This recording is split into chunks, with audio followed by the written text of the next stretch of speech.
Hello बच्चों, welcome back to our YouTube channel. So आप लोगों को पता है कि हम क्या करना है, हमें CUET का प्रेप करना है।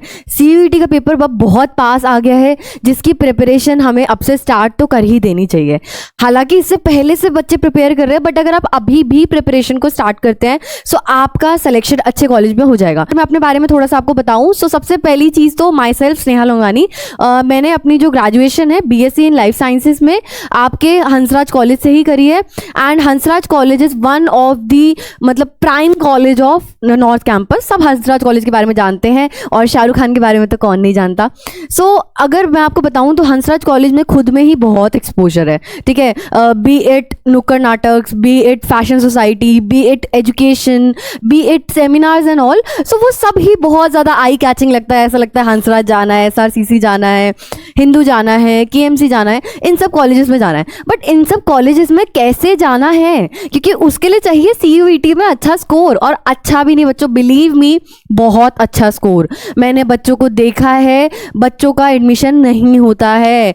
People are suffering to get a good college, ठीक है। एंड नॉर्थ कैंपस में या साउथ कैंपस में खुद में ही जाना बहुत बड़ी बात है। ऑल्सो अगर आप BHU भी टारगेट कर रहे हो, जो बनारस से बच्चे हैं, जो या फिर जो यहाँ से वहाँ जाना चाहते हैं, BHU is also very good, JNU is also very good. So ये सब जो इतनी अच्छी यूनिवर्सिटीज़ हैं जो हमें इतना अट्रैक्ट करती हैं, उसके लिए एक सिंपल से पेपर की तैयारी कैसे करनी है, आज हम वही डिस्कस करने वाले हैं। फटाफट स्टार्ट करते हैं। मुझे पता है आप लोगों के पास भी टाइम कम है, मेरे पास भी टाइम कम है। सो हम जितना टाइम है उसका अच्छे से यूटिलाइज करके एक अच्छी स्ट्रैटेजी समझते हैं कि कैसे चलना है, ठीक है। सो बिल्कुल बेसिक से करेंगे और समझेंगे कि हमें किन चीजों पे बच्चों फोकस करना है, ठीक है। सबसे पहली बात कि आपको पता होना चाहिए कि आपने कौन से सब्जेक्ट्स लेने हैं। सो करना क्या है बच्चों, डिसाइड योर सब्जेक्ट्स, ठीक है। डिसाइड योर सब्जेक्ट्स कैसे डिसाइड करने हैं कि मैम मैंने तो अपनी कॉमर्स ली थी तो कॉमर्स के सारे सब्जेक्ट लेने होंगे ना। बच्चों आपको जो कोर्स करना है उसकी एलिजिबिलिटी जाके चेक करो। आप अगर पर्टिकुलर कोर्स में आपको जोन से सब्जेक्ट्स चाहिए, उनकी एलिजिबिलिटी देखो, फिर डिसाइड करो कि कौन से सब्जेक्ट लेने हैं। आपको अगर यही नहीं पता कि आपको जनरल एप्टीट्यूड लेना है या नहीं लेना है, कैसे करोगे आगे, क्योंकि आपको बेसिक नॉलेज नहीं है कि जनरल एप्टीट्यूड आपके पर्टिकुलर जो कोर्स आपको करना है उसके लिए इंपॉर्टेंट है या नहीं है। सो बच्चों उसके लिए क्या करना पड़ेगा, सबसे पहले अपने जो डिसाइड है आप अपने सब्जेक्ट्स करो। उसके बाद डाउनलोड योर सिलेबस को डाउनलोड करना आपके लिए बहुत ज़्यादा ज़रूरी है, क्योंकि जब तक बच्चों आपको सिलेबस नहीं पता है कैसे चलेगा, तो सिलेबस को डाउनलोड करो और अपने किसी जो भी आपका रूम है उस पर पेस्ट कर लो। मैंने बहुत एग्जाम्स की प्रिपरेशन करी थी, IIT JAM GAT B ये सब। सो मैं क्या करती थी, सबसे पहले तो अपना सिलेबस लगाती थी रूम में, क्योंकि वो जो सिलेबस चिपका होगा वो आपको बेचैन ही रखेगा। इट्स लाइक कि वो आपको हमेशा पिन पॉइंट करेगा कि भाई आज पढ़ ले, आज सोना नहीं है, आज पढ़ ले। सो वो वाली चीज़ कर लो, अपना सिलेबस डाउनलोड करो और उसको अपनी वॉल पे लगा लो। And it work like crazy. तो उसको कर लो, ठीक है। अब सिलेबस डाउनलोड कर लिया, पता लग गया कि क्या करना है। अब क्या करो, अब प्रिपरेशन को स्टार्ट करो। कैसे प्रिपरेशन को स्टार्ट करना है उसकी बात कर लेते हैं। सबसे पहली चीज किसी भी एग्जाम की, B it your nursing exam, B it your CUET, B it your boards, any exam, सबसे पहली चीज होती है आपके डाउट्स क्लियर करना एंड कंसेप्ट स्ट्रॉन्ग करना। तो सबसे पहला काम आप क्या करोगे, आप अपने कंसेप्ट्स पे वर्क करोगे। अब कंसेप्ट पे कैसे वर्क करना है, कंसेप्ट्स पे आपको ऐसे वर्क करना है कि आप अपने बोर्ड्स के लिए पढ़ रहे होंगे। आई होप कि सब अपने बोर्ड्स के लिए पढ़ रहे होंगे, ठीक है। तो अब करना क्या है, आपको क्या करना है बच्चों, उन बोर्ड्स के लिए जो आप पढ़ते हो अच्छे से पढ़ो, अपने वहां कंसेप्ट अच्छे रखो, ठीक है। अब बाय चांस किसी बच्चे ने बोर्ड की तैयारी इतनी अच्छे से नहीं करी है, कोई बात नहीं, चलता है। बोर्ड्स के मार्क्स अब इतने मैटर नहीं करते हैं क्योंकि आपका एंट्रेंस है, ठीक है, कोई बात नहीं, चलता है। सो अब आपको अपने CUET के लिए कैसे प्रिपेयर करना है ध्यान से समझो। सबसे पहले तो बुक कौन सी रेफर करोगे, अपना आंखें बंद करके बुक कंसेप्ट्स के लिए रेफर करोगे तुम NCERT बुक आपके कंसेप्ट्स क्लियर करेगी। और जो आपके CUET एंड ऑल एग्जाम्स है वो NCERT ही रेफर करते हैं, तो आपको NCERT ही रेफर करनी है। अगर आप दूसरे बोर्ड्स के हो तो रेफर योर NCERT बुक, ठीक है। डन। सो सबसे पहले अपने कंसेप्ट क्लियर करोगे। अब कंसेप्ट के लिए या तो आपने अपनी कोई कोचिंग लगा रखी होगी, या तो आप ऑनलाइन पढ़ते होंगे यूट्यूब चैनल से, या तो आप खुद से ही पढ़ते होगे, या फॉर दैट मैटर आप ड्रॉपर भी हो सकते हो। सो मैं बस ये चाहती हूँ कि आप अपने कंसेप्ट अच्छे रखो। सो इसके लिए बहुत मतलब यूट्यूब चैनल्स भी आप वहाँ पे भी देख सकते हो, या फिर आपकी कोचिंग जो है आप उनको रेफर कर सकते हो, एनसीईआरटी रीड भी कर सकते हो, या आप अपने बोर्ड के लिए जो प्रिपेयर कर रहे हो दैट इज इनफ। ठीक है, अब इसके साथ साथ जो इंपॉर्टेंट पार्ट है आपका सीयूईटी के लिए, दैट इज कि आपको इसके साथ साथ बच्चों एमसीक्यूज की प्रैक्टिस करनी है। MCQs plays a very important role. कैसे?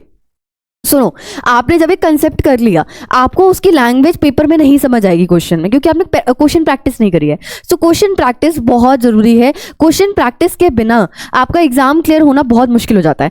क्वेश्चन प्रैक्टिस एक और चीज की वजह से इंपॉर्टेंट है। अब सुनो, एमसीक्यू से सबसे पहले तो आपको पता लगेगा कि आपका कंसेप्ट कितना स्ट्रांग है। सो स्ट्रेंथ ऑफ कंसेप्ट पता लगेगी। दूसरी चीज आपको पता लगेगा कि आपकी एक्यूरेसी कितनी है, मतलब आप जितने क्वेश्चंस करते हो उसमें से कितने सही होते हैं, क्योंकि पेपर में ये चीज मैटर करती है कि आप कितने सही करके आ रहे हो, क्योंकि नेगेटिव मार्किंग भी होती है। तो आपके लिए बहुत इंपॉर्टेंट है कि आप अभी से उस चीज में रम जाओ कि आपको पता हो कि आपके कितने क्वेश्चन सही जाते हैं। ठीक है, आपको एक चारना हो कि आपने कितना सही किया है। नेक्स्ट है आपके टाइम मैनेजमेंट, जिसमें आधे से ज़्यादा बच्चे जो हैं अपना मतलब परेशान ही होते हैं। क्यों बच्चों? क्योंकि आप लोगों ने उससे पहले कभी क्वेश्चन प्रैक्टिस की ही नहीं है। तो आपकी ये तीन चीज़ें सॉर्ट होती हैं किससे? क्वेश्चन प्रैक्टिस करने से। एंड बिना एमसीक्यूज करे आप सिर्फ ये सोचो कि आप अगले दिन पेपर दे आओ, नहीं होता बच्चों, नहीं होता। ठीक है, मैंने देखे ऐसे बच्चे जाते हुए, मैं बहुत सालों से पढ़ा रही हूँ, बट द थिंग इज कि ऐसा नहीं होता है।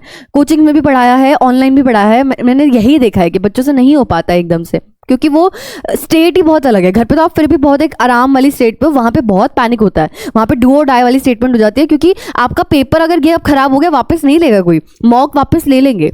ठीक है, तो बात समझ में आ रही है? सो क्वेश्चन प्रैक्टिस को करना है। अब क्वेश्चन प्रैक्टिस कैसे करनी है? देखो, आई नो आपके बोर्ड्स हैं, सो आप बोर्ड्स की वजह से ज़्यादा क्वेश्चन प्रैक्टिस नहीं कर सकते हो।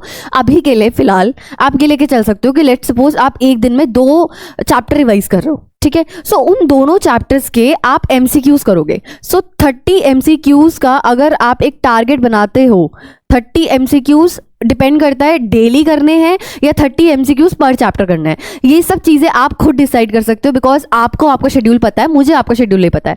बट जहाँ तक मैं जानती हूँ, मैंने एक टाइम पे जब मेरा सीयूईटी या मेरा नीट पास था, मैंने नीट के लिए मेन तैयारी करी थी, सो मैंने उस टाइम पे 250 क्वेश्चंस भी करे हैं। मेरे पास नीट प्रेप का था, मेरे पास बहुत सारी चीज़ों का था। ठीक है, दोस्तों से मांगा, कहीं से कुछ जुगाड़ किया। सो द थिंग इज, जुगाड़ करो अपनी लाइफ में, और जितने सोर्सेज से क्वेश्चन प्रैक्टिस कर सकते हो उतने सोर्सेज से क्वेश्चन प्रैक्टिस करो। फिलहाल के लिए बोर्ड है, आई कैन अंडरस्टैंड, तो अभी कंसेप्ट पे ज़्यादा ध्यान दो। देखो, आपके बोर्ड्स भी आपके लिए इंपॉर्टेंट है, क्योंकि वो आपके कंसेप्ट स्ट्रॉन्ग करते हैं। सो आपको 30 एमसीक्यूज पर चैप्टर करने हैं और डेली करने हैं। ये आप डिसाइड करो कि आप एक दिन में कितने चैप्टर्स कर सकते हो। ठीक है, अब बुक्स कौन सी रेफर करनी है? बुक्स जो आपको रेफर करनी है, देखो, एक तो हम भी लाएंगे। ठीक है, आपके लिए हम ऐसा करेंगे, जो पीवाईक्यूज हैं, मॉक्स हैं, वो हम ट्राई करेंगे पूरा कि आप लोगों को वो अच्छे से प्रोवाइड करें, because I am my self from that background, DU से हूँ। हमारी नज़र में और भी ऐसे लोग हैं जो DU से हैं, Hindu college, ARSD and esteemed colleges. ठीक है, सो हमारा है कि आपको ऐसे कॉलेजेस से जो लोग एक्चुअली हैं, पास आउट्स हैं, जो एक्चुअली इन कॉलेजेस से बैकग्राउंड रखते हैं, आपको उनसे गाइडेंस मिले। ठीक है, सो वील ट्राई कि आपके लिए मॉक्स आए। ठीक है, मॉक्स आए, आपके लिए PYQs आए, और ये सारी चीज़ें आपके लिए क्या हो, अवेलेबल हो। ठीक है, मैक्स टू मैक्स फ्री पे। सो हम देखेंगे वो। ठीक है, आपको उसकी टेंशन नहीं लेनी। फिलहाल आपको भी कहाँ से प्रिपेयर करना है मैं आपको बताती हूँ। देखो, 2-3 बुक्स हैं। एक तो दिशा पब्लिकेशन की बुक है, ठीक है, लिख लो। अरिहंत है, ठीक है, ये सब जो बुक्स हैं ये आप रेफर कर सकते हो। आपके जो अगर आप फॉर एग्जांपल आप नीट बैकग्राउंड से हो, तो आप नीट के PYQs रेफर कर सकते हो। सो अदर एग्जाम्स के जो PYQs होते हैं, अदर एग्जाम्स PYQs, आप वो भी रेफर कर सकते हो। These plays a very important role. मैं सही बता रही हूँ। PYQs देखो, आपको एक तो लेवल ऑफ एंट्रेंस एग्जाम समझ में आने लग जाएगा, और आपको एक सॉर्ट ऑफ बहुत अच्छा सपोर्ट मिलने लग जाएगा, ठीक है। सो इसके लिए आपको ये सब PYQs रेफर कर रहे हैं, ठीक है। आपका अरिहंत की बुक, आपके MT और जो आपके दिशा पब्लिकेशन की बुक है, इसके अंदर आपको 21 ईयर्स के PYQs, आपके मॉक्स भी मिल जाते हैं 10। सो आपको सॉल्यूशंस और एक्सप्लेनेशन भी मिल जाती हैं। सो वहाँ पे फिर हर जगह ढूंढना नहीं पड़ेगा। सॉल्यूशन और एक्सप्लेनेशन के लिए मैं आपको ये भी कह सकती हूँ, आप ChatGPT रेफर कर सकते हो, आप गूगल AI रेफर कर सकते हो, और भी AIs है जो आप रेफर कर सकते हो, क्योंकि आपको पूरे टाइम एक एक आंसर कोई बताता नहीं है। बट दिशा में आपके सॉल्यूशंस भी हैं, काफी में एक्सप्लेनेशंस भी है, सो वो आपकी प्रॉब्लम सॉर्टेड रहेगी, ठीक है। सो यहाँ पे ये सब चीजें हैं जिनको आपको रेफर करना है। अब एक और चीज, बच्चे आप लोग सोचते हो कि इंग्लिश का पेपर आप ऐसे ही दे आओगे, दे आओ ऐसे ही पेपर, कोई प्रॉब्लम नहीं है, बट उसके लिए आपकी इंग्लिश भी अच्छी होनी चाहिए, ठीक है। अगर आपकी इंग्लिश अच्छी है तो वेल एंड गुड है, आप वैसे ही पेपर दे आओ, कोई बात नहीं। बट अगर आपके इंग्लिश में थोड़ी प्रॉब्लम है, दैट इज फाइन। अगर आप हिंदी का भी पेपर दे रहे हो, फॉर दैट मैटर लैंग्वेजेस में, या जो भी एग्जाम्पल XYZ आप लैंग्वेज का पेपर दे रहे हो, आपकी अगर वो लैंग्वेज अच्छी है, वेल एंड गुड। अगर वो लैंग्वेज अच्छी, आपकी इतना अच्छी पकड़ नहीं है, तो उस पर भी प्रैक्टिस करो। आपकी बहुत बुक्स हैं ऐसी, दिशा की भी बुक है, आप उनको रेफर करो। आप जो MCQs ऑनलाइन होते हैं, आप उनको रेफर करो। और जो हम PYQs लाएंगे, हम MCQs लाएंगे, आप उनको भी रेफर कर सकते हो। सो द थिंग इज कि आप ये सब बुक्स को रेफर करो, इन सब चीज़ों को रेफर करो, ताकि आपका जो स्कोर है वो इंक्रीज हो। एंड लैंग्वेज में बच्चे डूबते हैं, तो क्योंकि उनको पता ही नहीं है, उनको लैंग्वेज आती ही नहीं है, ठीक है। तो थोड़ा सा लैंग्वेज में पकड़ को अपनी स्ट्रॉन्ग करो। सो इंग्लिश हो गई। जनरल एप्टीट्यूड के लिए जनरल एप्टीट्यूड टेस्ट, सो ये भी आपके लिए इंपॉर्टेंट है। अगर आपके पर्टिकुलर कोर्स में डिमांड है, तो मेरे में नहीं थी तो मैं फिर भी दे आई थी, मेरे 83 परसेंटाइल आ गई थी बिना कुछ पढ़े, ठीक है। सो वो डिपेंड करता है कि आपका कितनी पकड़ है। मोस्टली गैट का डिपेंड करता है आपके कोर्स के ऊपर, ठीक है। सो आप अपना कोर्स देखो, उसके अंदर एलिजिबिलिटी है तो उसकी प्रिपेयर करो। गैट के लिए आपको ऑनलाइन वीडियोस भी मिल जाएंगी, और आपका जनरल एप्टीट्यूड टेस्ट के लिए, और आपकी दिशा पब्लिकेशन की भी बुक है, आप उसको भी रेफर कर सकते हो, ठीक है। सो ये सब बुक्स हैं जिनके थ्रू आप प्रैक्टिस कर सकते हो। आप मेन अपने कोर सब्जेक्ट की प्रैक्टिस जरूर करना। कोर सब्जेक्ट की practice plays a very important role. So core subject के लिए कंसेप्ट इंपॉर्टेंट है, कंसेप्ट को अच्छा करो। डोमेन सब्जेक्ट या कोर सब्जेक्ट, कंसेप्ट को अपना अच्छा करो, जो कि आप बोर्ड्स के थ्रू भी कर रहे होगे, या कोई अगर ड्रॉपर है तो वो भी कर रहा होगा। दूसरी चीज, आप अपना क्वेश्चन प्रैक्टिस करो। सो अगर आप डेली के पर चैप्टर 30 MCQs भी प्रैक्टिस करते हो, बढ़िया है, ठीक है। बाकी हम PYQs लाएंगे, आपके लिए मॉक टेस्ट लाएंगे, तो आपको वो बहुत हेल्प करेगा। सो ऐसे ही अपने प्रिपरेशन को बच्चों जो है कंटिन्यू करो, ठीक है। और अपने NCERT के क्वेश्चन जैसे बैक एक्सरसाइज होती है, या आपके एग्जांपल्स होते हैं, उनको भी साथ साथ करते रहो, जो कि आई होप कि आप बोर्ड्स के लिए भी कर रहे होंगे। रिवीजन पे बहुत इंपॉर्टेंट रोल प्ले करो, क्योंकि बच्चे वहाँ भूल जाते हैं। और टाइम मैनेजमेंट ट्राई करा करो कि तुम लोग अपना एक वॉच रख लो और वहाँ पे टाइमर लगाओ, और उसके अकॉर्डिंग देखो कि तुमने कितने क्वेश्चंस कर लिए, ठीक है। और अपना एक्यूरेसी में भी ध्यान दो। बच्चों, नेगेटिव मार्किंग बहुत बड़ा इंपॉर्टेंट रोल प्ले करती है, बिकॉज बच्चे कर आते हैं उस टाइम, बट बाद में पता लगता है मेरी नेगेटिव मार्किंग हो गई है। सो वो ना हो, ठीक है। तो इसी के लिए अपने नेगेटिव मार्किंग को भी ध्यान में रखते हुए क्वेश्चन को टिक किया करो, क्योंकि स्कोर फिर बहुत नीचे चला जाता है, ठीक है।